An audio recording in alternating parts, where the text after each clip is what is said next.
और सबसे पहले मैं अपने प्रेस के साथियों को आपके माध्यम से पूरे देश और प्रदेशवासियों को मैं रामनवमी की बहुत बहुत बधाई और शुभकामनाएं देता हूं। ऐसा त्योहार, ऐसे दिन जहां से अच्छी शुरुआत होती है। मुझे खुशी है इस बात की कि आज कांग्रेस पार्टी के नेता राहुल गांधी जी और समाजवादी पार्टी की आज हम मिलकर के प्रेस कर रहे हैं। पहले चरण का चुनाव उत्तर प्रदेश का होने जा रहा है और जो पश्चिम से हवा चल रही है वो पूरे के पूरे उत्तर प्रदेश और देश के माहौल को बदलने जा रही है। आज गाजियाबाद में बैठे हैं। इस बार भारतीय जनता पार्टी को गाजियाबाद से लेकर के गाजीपुर तक इंडिया गठबंधन सफाया करने का काम करेगा। आज किसान दुखी है। तमाम जो वादे किए थे, भारतीय जनता पार्टी की हर बात झूठी निकली। उनके वादे झूठे। न किसान की आय दोगुनी हुई, न नौजवान को नौकरी रोजगार मिला, और जो सपने दिखाए थे विकास के वो भी अधूरे हैं। जो इनका नैतिकता का बुलबुला था वो भी टूट गया। इलेक्टोरल बॉन्ड ने इनका बैंड बजा दिया। भारतीय जनता पार्टी सभी भ्रष्टाचारियों का गोदाम बन गई। न केवल भ्रष्टाचारियों को ले रहे हैं, बल्कि भ्रष्टाचारियों ने जो कमाया है उसको भी अपने साथ रख रहे हैं। जहां उत्तर प्रदेश देश का सबसे बड़ा प्रदेश है, डबल इंजन की सरकार में जो दावा करते रहे डबल इंजन, उनकी होर्डिंग देखिए आप कि अब डबल वहां पर नहीं दिखाई देते हैं, अकेले दिखाई दे रहे हैं। इनके प्रत्याशी होर्डिंग से गायब हैं और चुनाव के बाद होर्डिंग पे जो अकेले हैं वो भी गायब हो जाएंगे और सफाया होने जा रहा है। इनका एक ही नारा है, झूठ बोलने का और लूटने का। लूट और झूठ भारतीय जनता पार्टी की पहचान बन गई है। पेपर लीक कितने हुए हैं? एक दो होते तो ठीक था, लेकिन 10 पेपर लीक हुए। और मैंने कई मौकों पर वो बात बताई कि अगर एक परिवार के हम केवल 3 सदस्यों को मान लें, जिस व्यक्ति ने परीक्षा लिखने की तैयारी की, जो परीक्षा नहीं दे पाया पेपर लीक के कारण, और उसके मां बाप को अगर हम जोड़ लें तो ऐसे 60 लाख नौजवान हैं। 60 लाख नौजवानों का भविष्य अंधकार में डाल दिया। और अगर 60 लाख का गुणा करें हम 3 से, 1 करोड़ 80 लाख, और 1 करोड़ 80 लाख को अगर हम डिवाइड कर दें 80 लोकसभाओं से, तो भारतीय जनता पार्टी का 2,25,000 वोट हर लोकसभा में कम हुआ है। इसलिए एक भी वोट बट ना पाए। जहां हमें मतदान करना है वहीं मतदान के दिन हमें सावधान भी रहना है। अगर हम सावधान रह करके मतदान करेंगे और अपने बूथ की चौकीदारी करेंगे तो भारतीय जनता पार्टी का सफाया होगा। आने वाले चुनाव में, ये देश का चुनाव है, देश की जनता बदलाव चाहती है और बदलाव की हवा पश्चिम से उत्तर प्रदेश से चल रही है। और मुझे पूरा उम्मीद है आने वाले समय में इंडिया गठबंधन और नई सरकार देश में दिखाई देगी। शुक्रिया अखिलेश जी। राहुल जी।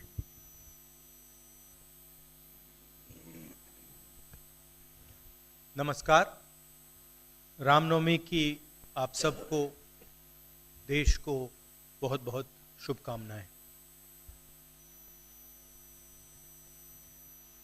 ये चुनाव विचारधारा का चुनाव है। एक तरफ आरएसएस और बीजेपी जो संविधान है, लोकतांत्रिक सिस्टम है, उसको खत्म करने की कोशिश कर रही है, और दूसरी तरफ इंडिया गठबंधन, कांग्रेस पार्टी संविधान को, लोकतंत्र को डिफेंड करने की कोशिश कर रही है, उसकी रक्षा कर रही है। चुनाव में 2-3 बड़े मुद्दे हैं। सबसे बड़ा बेरोजगारी, दूसरे नंबर पर महंगाई, भागीदारी। मगर बीजेपी 24 घंटा डिस्ट्रैक्शन करने में लगी रहती है। कभी प्रधानमंत्री समुद्र के नीचे चले जाते हैं, कभी आसमान में सी प्लेन पे चले जाते हैं, मगर जो मुद्दे हैं उनके बारे में ना प्रधानमंत्री ना बीजेपी बात करती है। कुछ दिन पहले प्रधानमंत्री ने ANI को बहुत लंबा इंटरव्यू दिया, स्क्रिप्टेड था मगर फ्लॉप शो था। प्रधानमंत्री जी ने उसमें इलेक्टोरल बॉन्ड्स समझाने की कोशिश की। प्रधानमंत्री जी कहते हैं कि इलेक्टोरल बॉन्ड्स का सिस्टम ट्रांसपेरेंसी के लिए लाया गया, राजनीति को साफ करने के लिए लाया गया। अगर यह सच है तो उस सिस्टम को सुप्रीम कोर्ट ने रद्द क्यों किया? और दूसरी बात, अगर आप ट्रांसपेरेंसी लाना चाहते थे तो जिन लोगों ने आपको पैसा दिया, बीजेपी को पैसा दिया, हजारों करोड़ रुपए दिए, उनका नाम आपने क्यों छुपाया था? और जिन तारीखों पे उन्होंने आपको पैसा दिया उसको आपने क्यों छुपाया था? पता लगता है हजारों करोड़ रुपए का कॉन्ट्रैक्ट किसी कंपनी को मिलता है, उसके एकदम बाद वो कंपनी बीजेपी को पैसा देती है।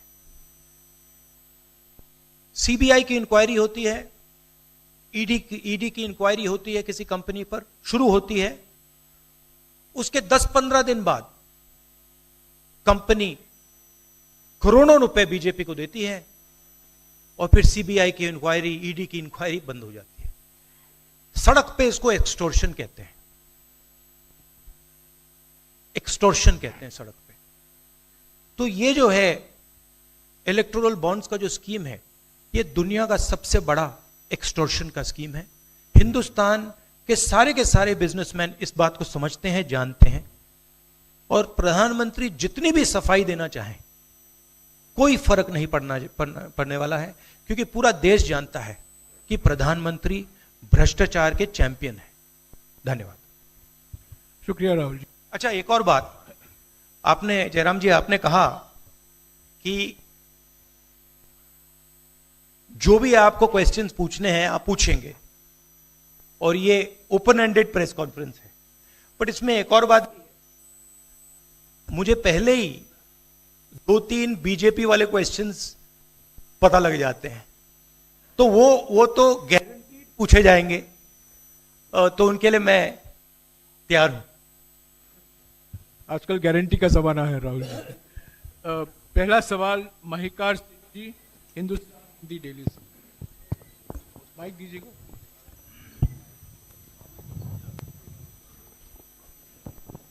राहुल जी, स्वागत है आपका। दोनों नेताओं, जबकि आज प्रचार का पहला चरण समाप्त होने वाला है, आपने मेरे मित्रों को थोड़ा सा कसरत करा दी, वो दिल्ली से यहाँ आए हैं। आपने गाजियाबाद में ही क्यों पीसी की? यूपी और दिल्ली छोड़ के गाजियाबाद में पीसी हो रही है। दूसरा सवाल ये है राहुल जी से कि लोग तो गुजरात छोड़कर पीएम बनने के लिए बनारस आते हैं, आप बाय नाइट चले गए, तो क्या अमेठी या रायबरेली से आप लड़ेंगे? ये बीजेपी वाला क्वेश्चन है, ये पत्रकार का सवाल। पहले ही opening ball BJP question. Very good, शाबाश। देखिए, अमेठी की बात कांग्रेस का डिसीजन है, जो भी मुझे ऑर्डर मिलेगा मैं वो करूंगा। सीईसी मीटिंग, हमारी पार्टी में सीईसी मीटिंग्स में ये डिसीजन लिए जाते हैं। बट पहला बीजेपी का question, good question, thank you. Amar Ujala से निशा, आप थोड़ा शांत हो जाइए यहाँ प्लीज। बहुत बहुत स्वागत है। मेरा सवाल आपसे ये है कि यूपी में न केवल यूपी में बल्कि पूरे देश में इस बार कांग्रेस ने अपने बहुत कम प्रत्याशी 268 अभी तक सामने आए हैं और यूपी में तो 80 सीटों के मुकाबले केवल 17 सीट हैं। ऐसा क्यों? क्या ऐसा मान के चल रही है कांग्रेस कि आप कमजोर चल रहे हैं या यूपी में कमजोर है कांग्रेस, इसलिए सपा या आपके गठबंधन बाकी सहयोगी पार्टी सीट नहीं देना चाह रही हैं? नहीं, हमने डिसीजन लिया है कि इंडिया गठबंधन चुनाव लड़ेगा और हमने सीट शेयरिंग की है और ओपन माइंडेड तरीके से दिल खोल के हमने सीट शेयरिंग की है। हम चाहते हैं कि थोड़ी सी हम फ्लेक्सिबिलिटी दिखाएं और ओपन माइंडेड तरीके से हम चुनाव लड़ें, इसीलिए हमने स्पेस अपने पार्टनर्स को दी है, बट इसका कोई कमजोरी का मतलब नहीं है। पीटीआई से अनवर। राहुल जी, मेरा सवाल आपसे है कि पिछले बार जो आप दोनों लोगों का गठबंधन था वो सफल नहीं हो सका उत्तर प्रदेश में।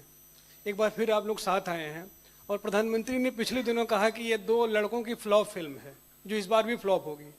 तो आगे आप क्या उम्मीद कर रहे हैं इस गठबंधन से? उत्तर प्रदेश में कितनी सफलता मिलेगी और कितनी सीटों की उम्मीद है इस बार आप लोगों को? देखिए, मैं सीट्स का प्रेडिक्शन तो नहीं करता हूं, जनरल बात कह सकता हूं कि 15-20 दिन पहले कि 180 से 180 तक जाएंगे, अब मुझे लग रहा है 150 तक जाएंगे। हर स्टेट में हमें रिपोर्ट मिल रही है कि हमारा चुनाव इंप्रूव कर रहा है और अंडर करंट है। जहां तक गठबंधन की बात है, यूपी गठबंधन की बात है, बड़ा पावरफुल गठबंधन है और बहुत अच्छा परफॉर्मेंस होगा हमारा उत्तर प्रदेश में। दैनिक जागरण से आदित्य त्रिपाठी। आप दोनों का बहुत बहुत स्वागत है। मेरा प्रश्न यह है कि उत्तर प्रदेश में एनडीए गठबंधन रोकने के लिए आपकी क्या रणनीति है? सॉरी, क्या?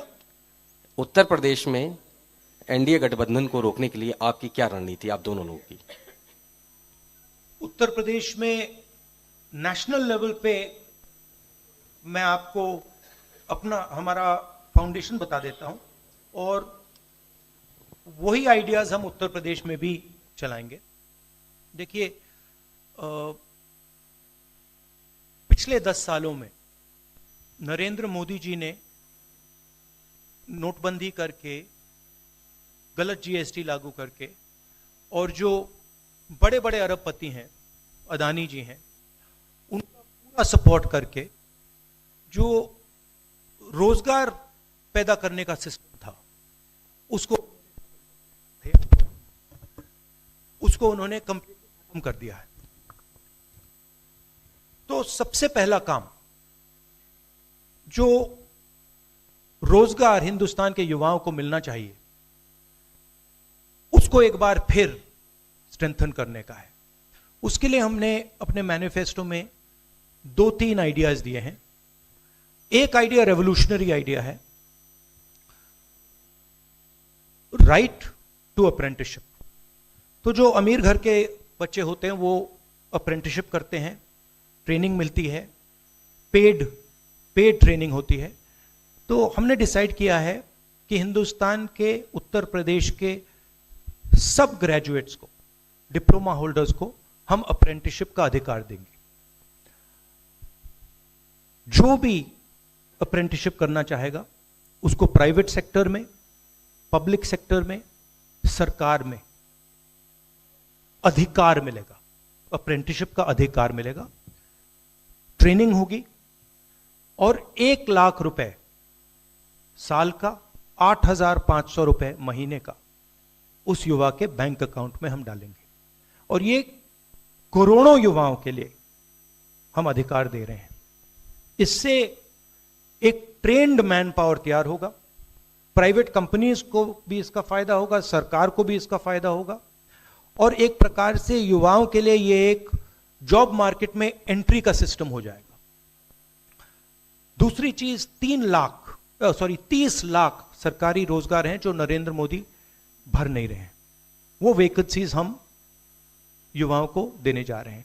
पेपर लीक की बात हुई है, उसके लिए हम कानून बनाएंगे, उसको हम खत्म कर देंगे। तो ये बात हुई युवाओं की। एक और हमारा आइडिया, क्रांतिकारी आइडिया, और ये उत्तर प्रदेश की महिलाओं को बहुत फायदा मिलेगा इससे। हर गरीब परिवार की हम लिस्ट बनाएंगे और हर गरीब परिवार में से हम एक महिला को चुनेंगे और उसके बैंक अकाउंट में महीने के 8,500 रुपए, साल के 1 लाख रुपए सरकार हर महीने बैंक अकाउंट में डालने जा रही है।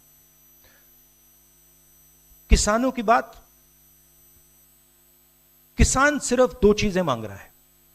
नरेंद्र मोदी से 10 साल मांगा, हमें सही दाम दिलवा दीजिए, और जैसे आपने 16 लाख करोड़ रुपए, मतलब 24 साल का मनरेगा आपने अदानी जैसे लोगों का माफ किया, वैसा ही आप हमारा भी माफ कर दीजिए। और नरेंद्र मोदी मना करते हैं, उन पर फायरिंग करवा देते हैं, उनको डरा देते हैं। तो हमने लीगल एमएसपी का निर्णय ले लिया है। हिंदुस्तान में पहली बार लीगली गारंटीड एमएसपी होगी और हम उनका, किसानों का कर्जा माफ करने जा रहे हैं। यही मेन मुद्दे हैं चुनाव में। बीजेपी का मैनिफेस्टो देखेंगे तो उसमें आपको उसका जो फाउंडेशन है, 2 चीजें हैं।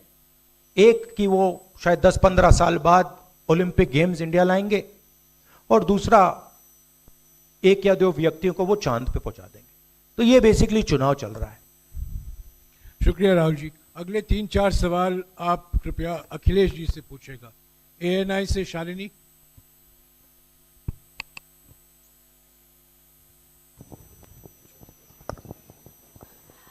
पहला सवाल राहुल जी से है। अखिलेश जी से पूछेगा प्लीज। उन्होंने कृपया लगा दिया, इसलिए अब हमसे पूछिए।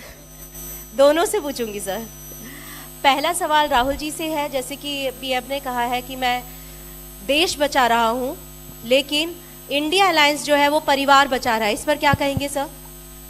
और जो दूसरा सवाल, सेकंड बीजेपी क्वेश्चन।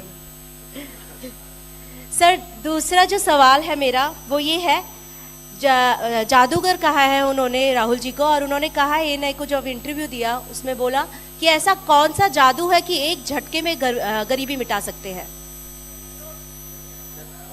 मैं जानना चाहता हूं ऐसा कौन सा जादू है कि एक झटके में गरीबी मिटाई जा सकती है। तो ये मेरा सवाल दोनों से है। नहीं, दोनों से है। मैं धन्यवाद देता हूं,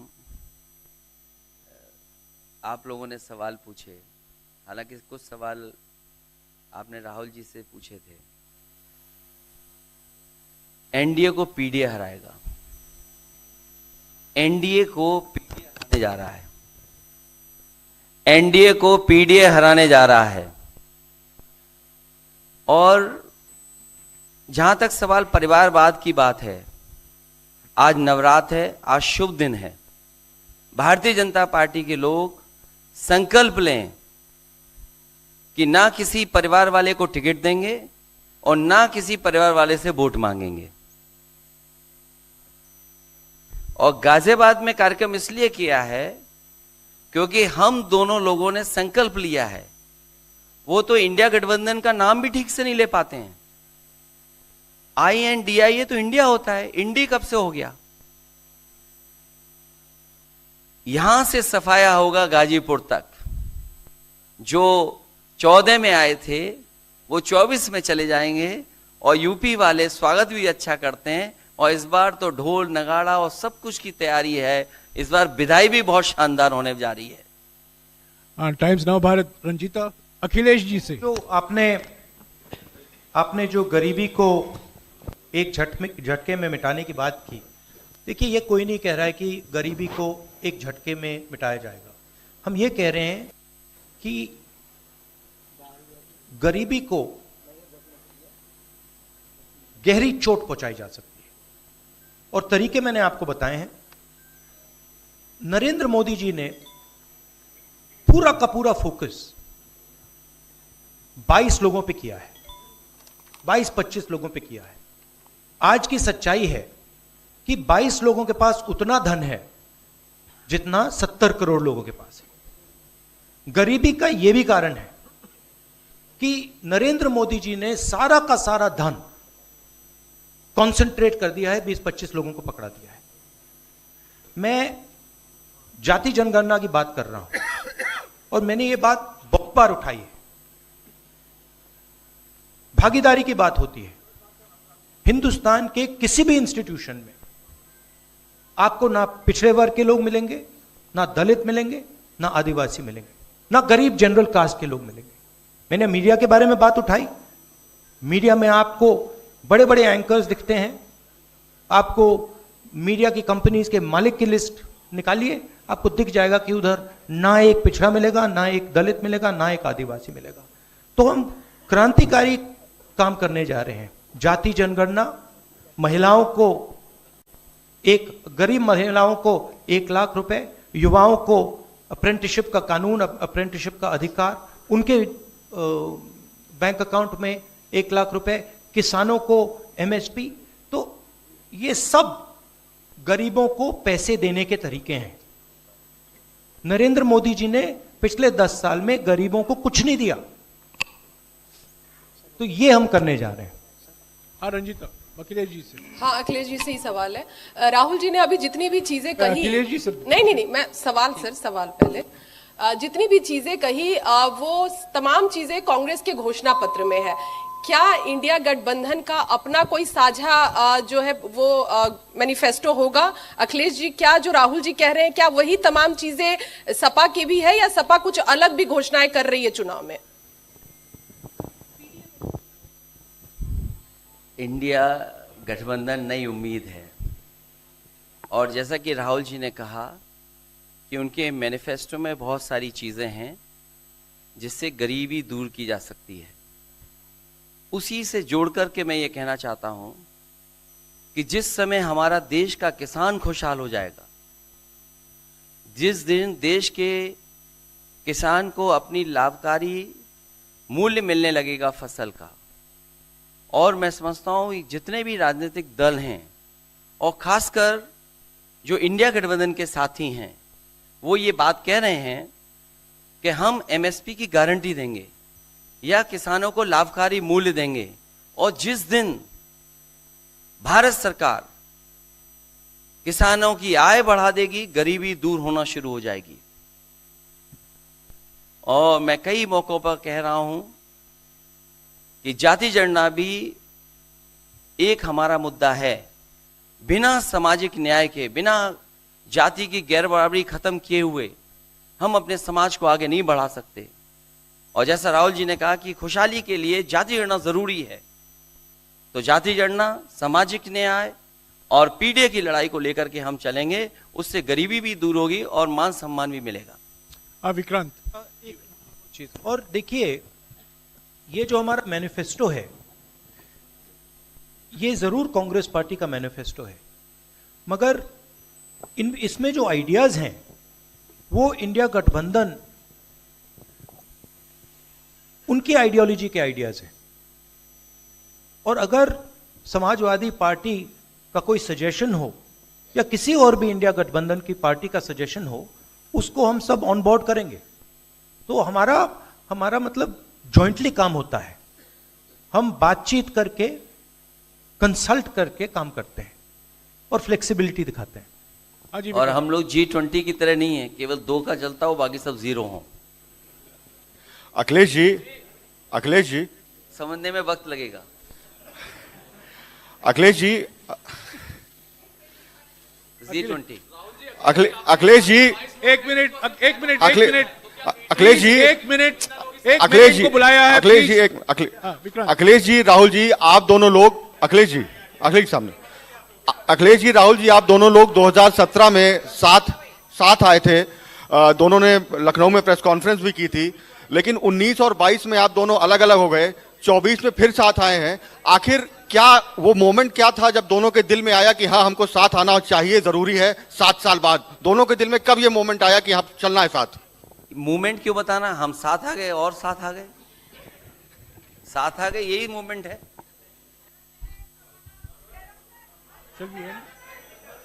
ऐसी ही शानदार स्पीचेस को सुनने के लिए डिजिटल हिंदी न्यूज चैनल को सब्सक्राइब करें, लाइक करें और कमेंट सेक्शन में बताएं ये वीडियो आपको कैसी लगी।